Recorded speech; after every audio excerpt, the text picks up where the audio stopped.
Aloha. I am so glad to introduce my great good friend Melo Garcia from After Chloe to you today, who has a passionate story of how she deals with life and grief and happiness too. So hi Melo, you having a great day? Yes, I am. Thank you for asking, Emily. Thank you so much for asking. I am having an amazing day and thank you for having me. So honored to be here. Thank you. Um, you're also known as After Chloe, which is like everything you do. Can you tell us a little bit about that? Well, in 2010, um, my dad died very suddenly. And then in 2011, Chloe, my daughter, my infant daughter, died after being born preterm 57 days. And then in 2012, my mom died. And it was a lot of loss. And I went to 14 different therapists trying to get some, I think, relief or I thought cure or fix at the time for my grief. And nobody spoke grief. All these therapists just didn't speak grief. And so I had a background in psychology. And so I decided to go back to school and really learn and study and learn how to speak grief to others and to try to normalize the conversation. And organically, some things happened. And after Chloe was born, and after Chloe is a community for people that want validation in their grief process. And it's been quite a ride. I sometimes as I speak it out loud, I cannot believe the opportunities and the community that I've built out of something so impossible. But it's a community where we have a website, we have Facebook groups, we have courses, we have an annual online summit to support people through the holiday season.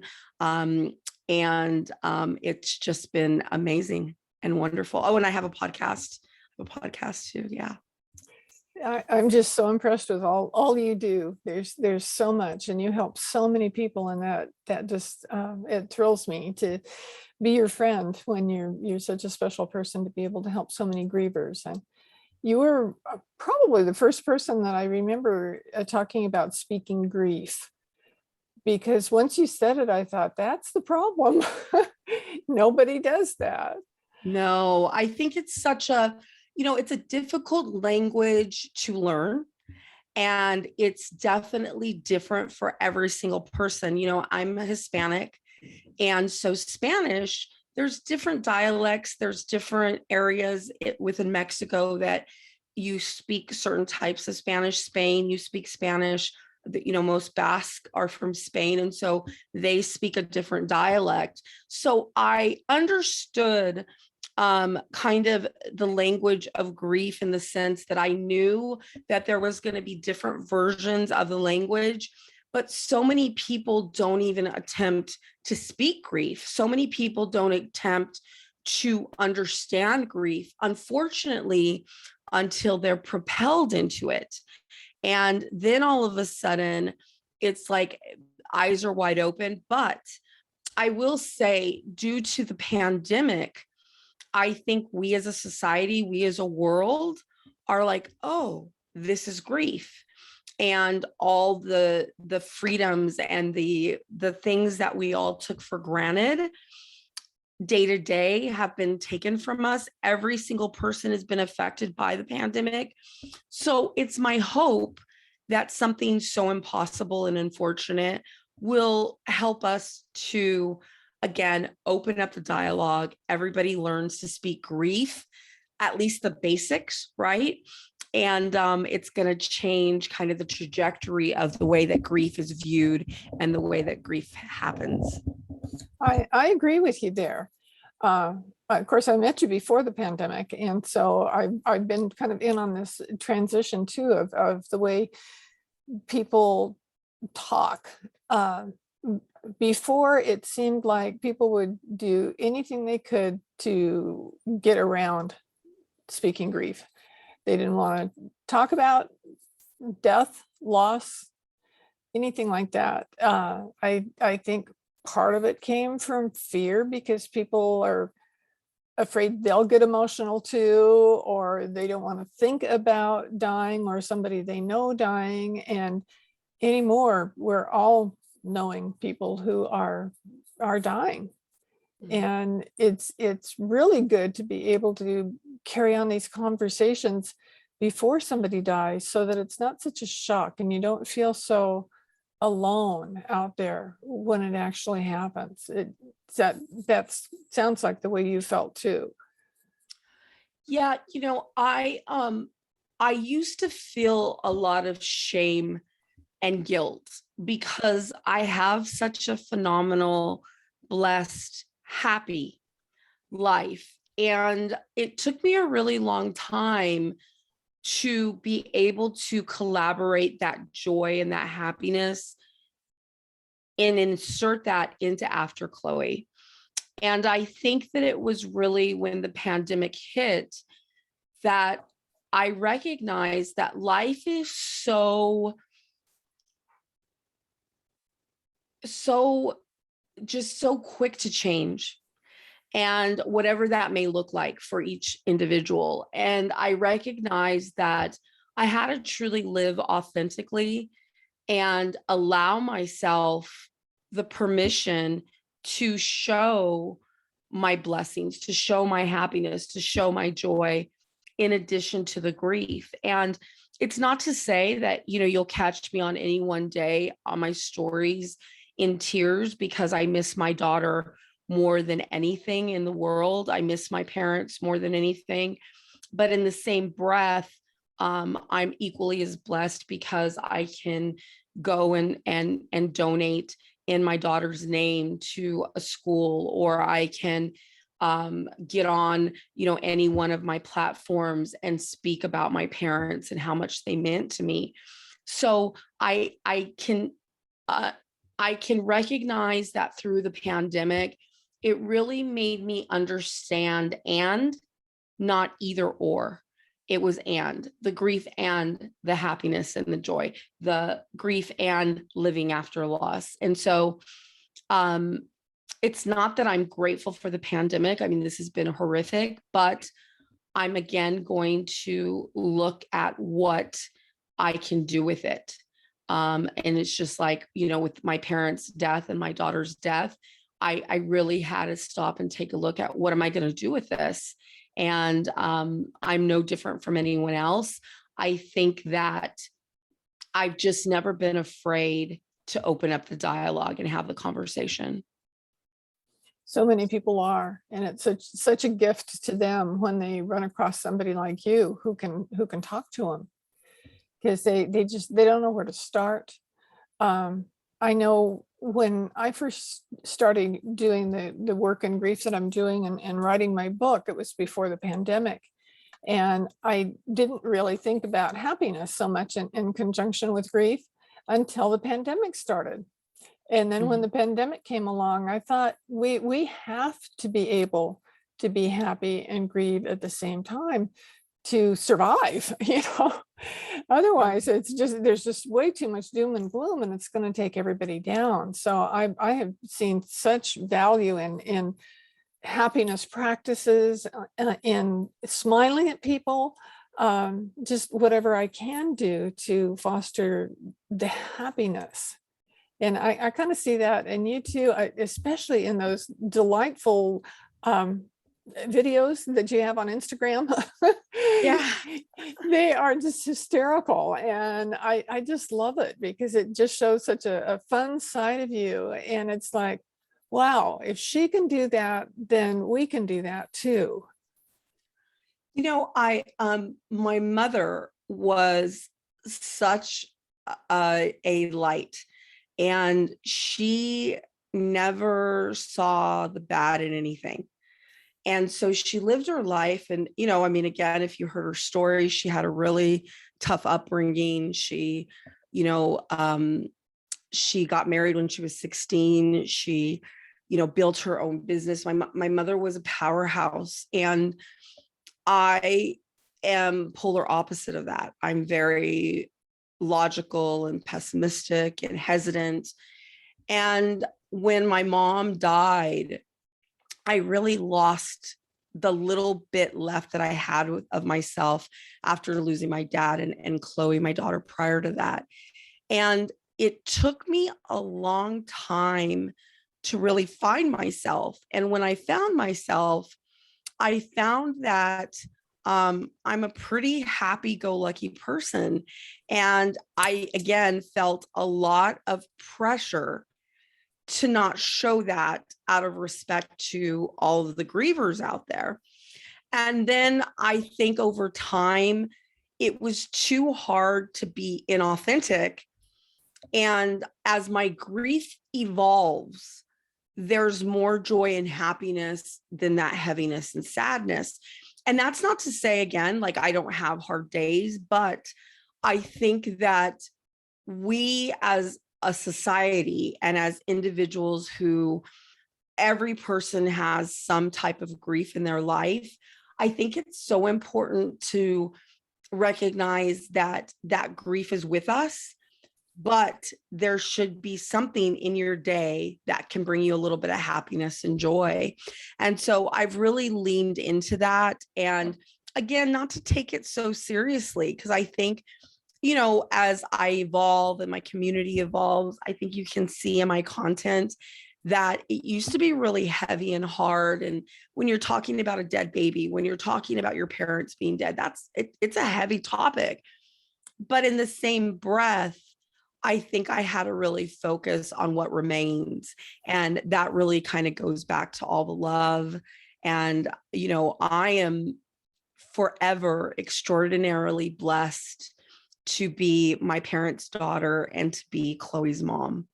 And those titles in itself bring me so much joy and happiness. There's no sadness there. It's a title that I wear with honor, and I yell it from the rooftops every chance I get. So I think the reels or the TikTok, whatever you want to call them, and just me paying honor to that love, you know, I think it would make anybody gleeful, you know, just so happy and excited. So yeah, that's where that comes from. They just tickle me. Everybody out there, you should go on Instagram or TikTok and look her up. Yes, Chloe's dad would love that. Chloe's dad, I think, likes making them way more than I do. But yeah, thank you so much. He's hysterical. So cute. I just love watching the two of you. It's just, how do you come up with all those things that you do? It's really neat. Yeah, thank you so much, Emily. I've noticed with me that people have a hard time saying, how can you be happy when your husband died? And especially when I got married again, people had a really hard time with that. I'd been married to Jacques for so long, and people were used to me being Jacques' wife. And actually, I still felt like I was Jacques' wife because we didn't get unmarried. We didn't get divorced. Our marriage didn't end just because he died. And it wasn't until I was dating my next husband, and he said something about my ex-husband, and I said, oh no, I don't have an ex-husband. I have a husband who died, and you can call him that. And that really created a profound discussion for us, where we knew each other on a whole different level after we had that discussion. Because I think when you love somebody, and people will ask me, well, when do I get over this grief, or when is this going to end? And I say, well, no, it's not going to. As long as you love somebody, you're still holding them in your heart. You're holding Chloe, you're holding your parents. I'm holding my parents and my husbands and my sister and my aunts and uncles and everybody else, and lots of friends. They're still part of me and part of my life experience. So I think that's why I relate to you so well. It's because you speak of your family, showing that you still love them. You know, that you may not be able to talk to them in person, but they're still part of your family. I think that, you have to recognize your grief and the loss of your loved one as you're able. Mhm. I think for a really long time, I couldn't digest to understand the finality of the losses that happened. But over time, I was able to recognize that I only had to take it as I was able to take it. And I think that I went through different phases of gaining understanding. And then there's times where I'm like, I just don't know why this all happened. And that's fewer moments now than versus, 5 years ago. But as I evolve and really learn and understand my own personal grief process, what I understand to know is that it's really what you can digest and that you're able to live with. Because if you're in your grief and you're not living, then you're not processing the grief and the loss. If you understand it and you begin to process it and you begin to live, and there is no joy and happiness, you're still living. And you must recognize that you have to allow yourself the respect to feel what you feel and to let it come. Because I think when we set up these titles and these expectations, and this is the emotion you're supposed to be feeling now, this is the, and that's why the 5 stages of grief can be dangerous, because when you set up those expectations, or even when you're listening to someone like me, or you're listening to somebody like Emily, you're like, wow, I should be feeling this. I should be doing this. And what I've realized is that I've never met 2 people that have the same exact process. I've met 2 people that have had the same exact losses. I've met people that have had the same exact losses that I've had. I've met people that have had the same exact losses that you've had, Emily. But I've never observed that they process it the same. And so I think for myself, what I really had to do is put down any expectation. I had to really meet my grief exactly where it was in that moment. And I think that's really served me. Now, certain personalities, certain individuals, they need to know. They want to know what's going to happen, what that looks like, how it's going to feel. And usually those individuals do better with kind of giving themselves a time frame and giving their emotions and their feelings a name. But you can do that moment by moment and still allow yourself the respect to meet your grief exactly where it is. And I think that that's what can serve somebody the best.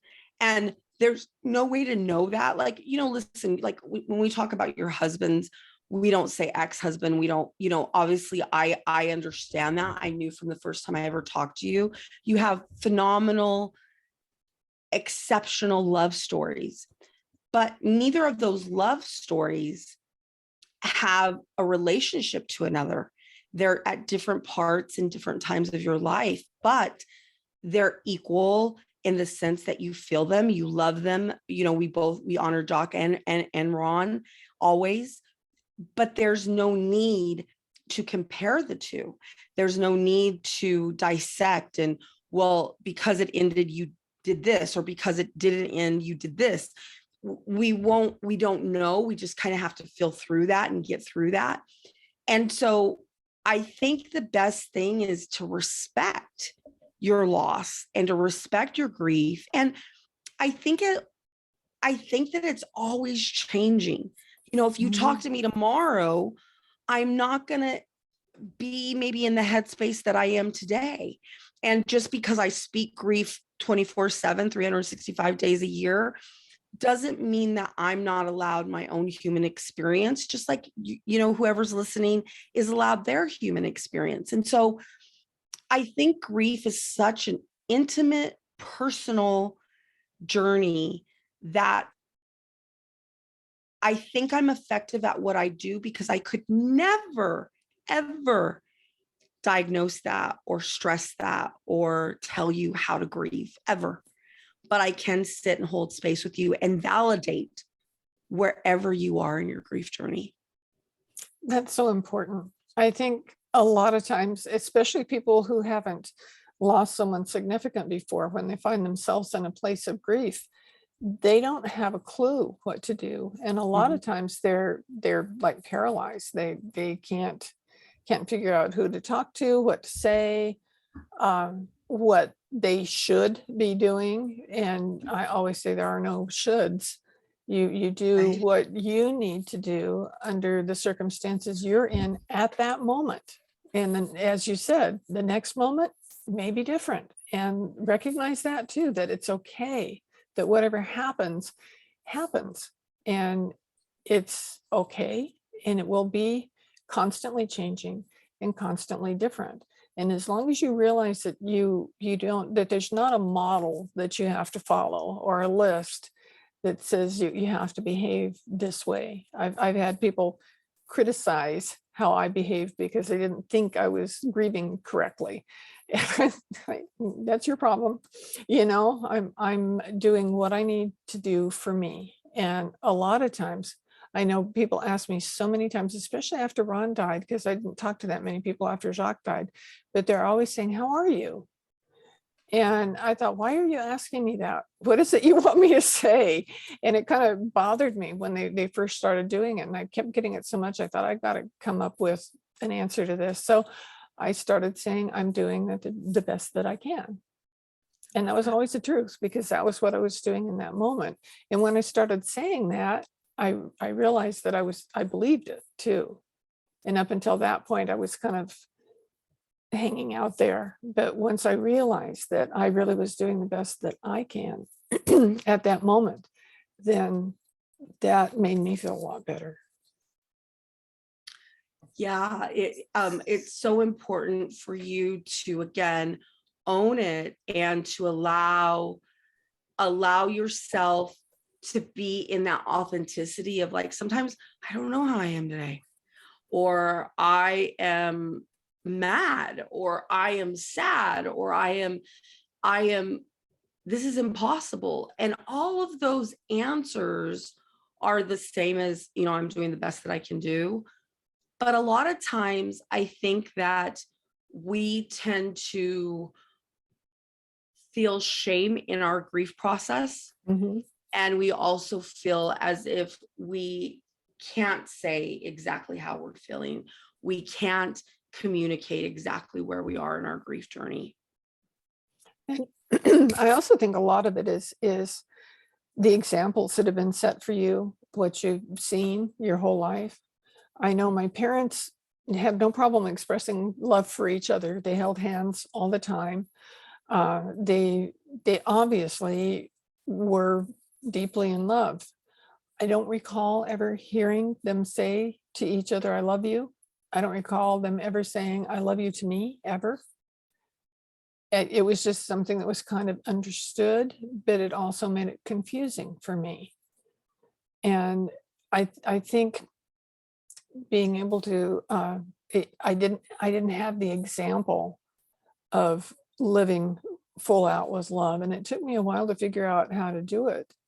Once Jacques and I got together, and we were just so happy, but I didn't know how to talk to start off with. I just had to figure it out. I wasn't sure how to express myself. And I think that happens a lot in grief, because we think, and that should word again, should I be saying this? Should I be doing this? Is it the right thing to do? Am I doing this right? And that's the answer is different for everybody. There's no shoulds. Right. I think too, like you said, environmental, genetics, personalities. I think that sometimes we believe that emotion and vulnerability is weakness. Mhm. And so the stronger you are, or like, I see a lot, you're so courageous, you're so brave. I don't really like those terms personally, because again, I think that you put a definition or a word as a descriptor that is a pressure and an expectation. So I think that, again, even when you're dealing with environmental, or you're dealing with your upbringing, you're dealing with your roots of even understanding a funeral, or so many people I know are like, I had never been to a funeral before I lost blank. Or my mother was like, you better not cry. My dad personally was always like, why are you crying? I'm going to give you something to cry about. You don't cry. And so that really set the tone for me being able to process emotions and feelings. And so when my dad died, and when Chloe died and my mom died, I was kind of like sent down a rabbit hole of not knowing what to do with all this emotional and even physical at times pain and suffering. And I had to really reassess what I understood loss to be, what I understood grief to be. And again, I believe that grief stays with us. And the grief has grown and evolved, and it's taking, it takes turns, and sometimes I have to pivot, sometimes I get stuck. But I think as long as you're able to identify and process it the best that you can and allow it. I used to be like, I do not want this. I don't want to grieve. I just want to go back to, and I use air quotes and I'm being facetious, normal, but there is no normal. There is no, pot of gold at the end of that rainbow. Instead, I think it's just really centering in on what your driver is, whether that's identifying as your loved one, the type, daughter, sister, brother, parent, child of, spouse of your loved one, or it's identifying that love that remains. And it's what will help propel you into living. Mhm. Because I think that that's always the goal. See, people recognize grief as I can't live, versus I believe that grieving helps you to find that life after loss.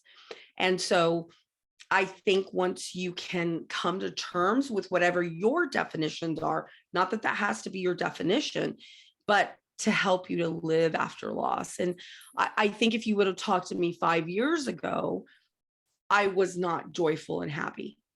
If you would have talked to me 3 years ago, I was not necessarily joyful and happy. If you talked to me last Wednesday, I was not joyful and happy. So you've got to recognize that somebody's always changing as they navigate their grief journey. And there's no right or wrong, right, Emily? I think that that's something that I really stand by and live by. Like, we shame people. You know how people get body shamed? I think there's so much grief shaming Oh, yes. that goes on. Whether if you're happy, you're wrong. If you're sad, you're wrong. If you haven't grieved long enough, you're grieving too long. And again, I'm like, who are these grief police? Like, who are these people? And that's where I recognize that I just don't. I grieve how I want to, when I want to, what time I want to, yell it from the rooftops. And grief is not a dirty or bad word. That's right. And it's important to recognize that even if you have moments or periods where it gets to you, you can know that you're not going to stay there forever. And that knowledge that there's some joy on the other side has helped me get through. For instance, there's a couple things that trigger me. Jacques was a fabulous singer, and he performed a lot of different places. And generally, he always tried to work in the song "My Funny Valentine," because he knew how much I loved it when he sang it. And he would always, after the show, apologize to me because he said the words in it just don't fit our relationship, and they just don't have anything to do with us. But it just he still liked to sing it to me because he knew I liked the song. So if I hear that song, there's going to be a tear or more. But I know that I'm not going to cry forever. It's not something that put me in a spot like that. And with Ron and I remember one day when he came in with this little tape recorder, shows how long ago it was. That he says, I got to play you the song. I heard it today, so I had to figure out a way to tape it so that I could play it for you. And it was Stevie Wonder's song "As." And I'm sure I'd heard it before, but I hadn't paid attention to it. But once I listened to the words, he said, this is us. This is our relationship. And for some reason, that song keeps getting used in commercials. And so I'm crying at commercials, but they're really kind of happy tears. It's this kind of conundrum of how can you be two things at the same time, but you can. So I think it's very important for us to forgive ourselves when we feel like we're not doing it right, and to forgive others when we think that they're judging us. And it's important for us to not judge how other people react to our grief, because they're probably doing the best they can. And I didn't realize that to start off with, but when I started realizing that, I thought they've never been in this position. They don't know. So I have 2 pit bull rescues, and one's name is Brother. He's the older one, and there's one named Cholo. And Cholo's like this chocolate brown. His little face looks like a teddy bear, very handsome boy. And Cholo is a pit bull German Shepherd rescue. oh wow. And he met another German Shepherd, and her name is Callie. And Callie was a neighbor's, but we have a dog walker because Cholo's got a lot of energy. Cholo keeps all of us going. And so Cholo and Callie became the best of friends. And so she would perch up on her fence and they would talk. They would bark back and forth all day. Yes. And they were just in love. And when he would go with the dog walker, he'd look for her. Well, they moved. And he stopped eating. He lost about 6 pounds, and he loves YouTube. He loves to watch Jake Paul on YouTube. My dogs love Jake Paul. It's so funny. And he stopped watching YouTube. He just didn't want to do anything. So yes, I'm after Chloe, but I didn't think about what it was. So I took him to the vet, and the vet said, well, he's a little depressed. Has anything changed? And I said, oh, his best friend, his girlfriend, we call him his girlfriend. His girlfriend moved. He said, oh, the vet, so profound, said he's grieving. I said, what do you mean, Dr. Sardo? He's grieving. He says, he's grieving. And so I call Chloe's dad and I'm like, Cholo's grieving. What do I do? And immediately I go into this moment of wanting to fix him, wanting to help him. This is my puppy son. I want to take care of my puppy son. And in that moment, what I realized is that every single person that we interact with as grievers, they want the same. I, of course, have no ill intention towards my puppy son. That's what I call him. I love him as if he's my child. I want him to be okay. I don't want him to not eat. I don't want him to not sleep. I don't want him to be sad. So I just want to help him. So I take him to PetSmart. I buy him all these toys. He could care less. He's like, I miss my friend. And what I realized is I just had to be there with him. So every day, pet him. I'd brush him with a brush because he loves that. I started taking him for walks instead of the dog walker. And what it did is it didn't change his process. He's barely starting to feel where he's coming back to, his normal routine, but he's still sad. And not only was it transformational for me to watch another, an animal grieve so close to me, but it was also very eye-opening because my intentions were never malice. My intentions were never bad. I wouldn't do anything to hurt that little dog. I would die for that little dog today. But what I recognized is that so humans that say horrible things sometimes, that don't know what to say, that get it all wrong according to us, I judged them as much as they were judging my grief and wanting me. They just want me to be okay. And so that experience that I've had this past year, it's really changed my eyes and my viewpoint on grief and loss. It's really changed the way that I perceive people that don't speak grief. Because I think before I was I was judgmental. And I'm like, you don't speak grief. What's wrong with you? What is wrong with you that you don't speak grief? Well, God bless you that you don't speak grief. And so to give people the benefit of the doubt when they say, are you going to try again? Are you going to date again? Are you going to get over it? Why are you not celebrating the holidays? Why are you not okay?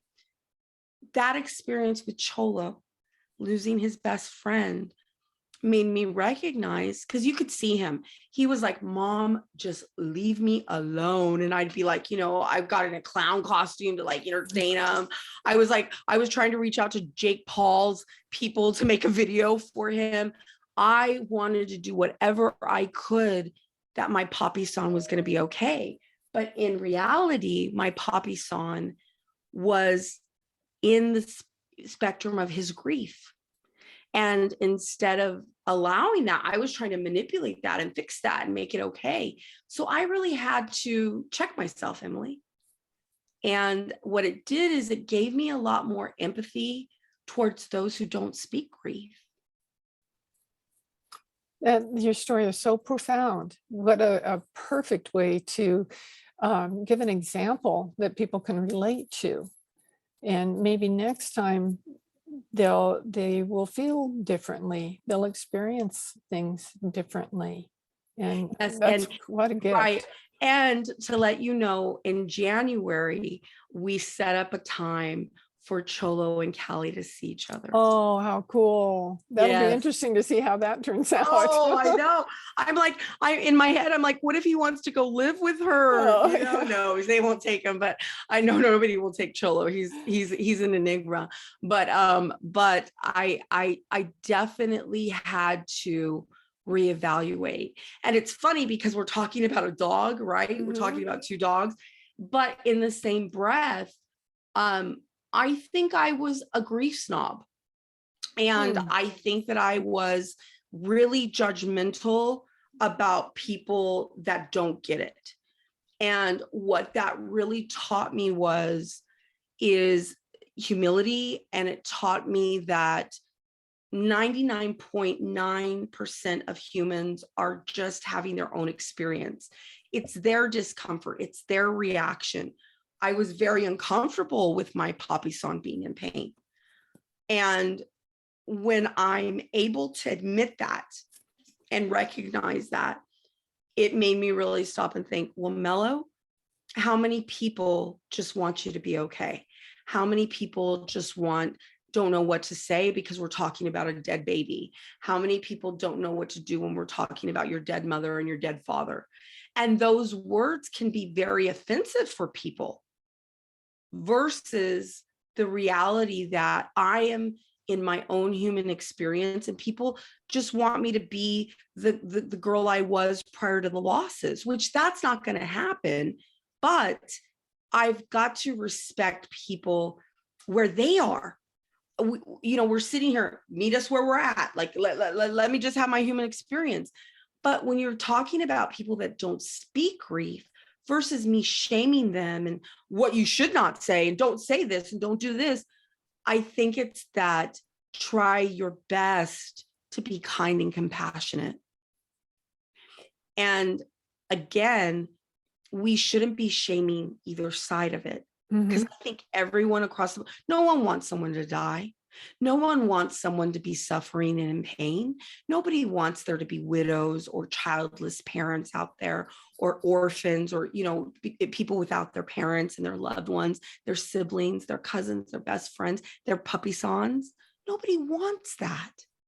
And so in reality, I think that if we could all just meet each other with kindness and love and compassion, I think there'd be a lot less. I know they lost one grief snob when all of that happened with Cholo. So yeah, that's my latest experience. That's so great. I was thinking about one of the things that I did when I started getting exasperated with people for the things that they'd say. I had to stop myself and say, okay, did they mean me harm? Were they trying to hurt me? And I don't think I ever said yes to those questions. And when I realized that, I could be compassionate toward them instead of angry toward them. And it made a big difference for me with being able to deal with other people and not get all upset about it, which is an easy thing to do.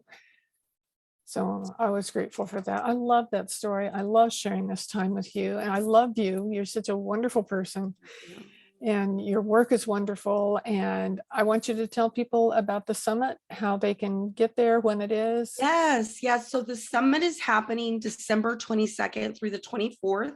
It's 3 days this year. It's a little bit different. So it's the 6th annual After Chloe and Friends Online Summit. This year's title and focus is Holiday Grief Support.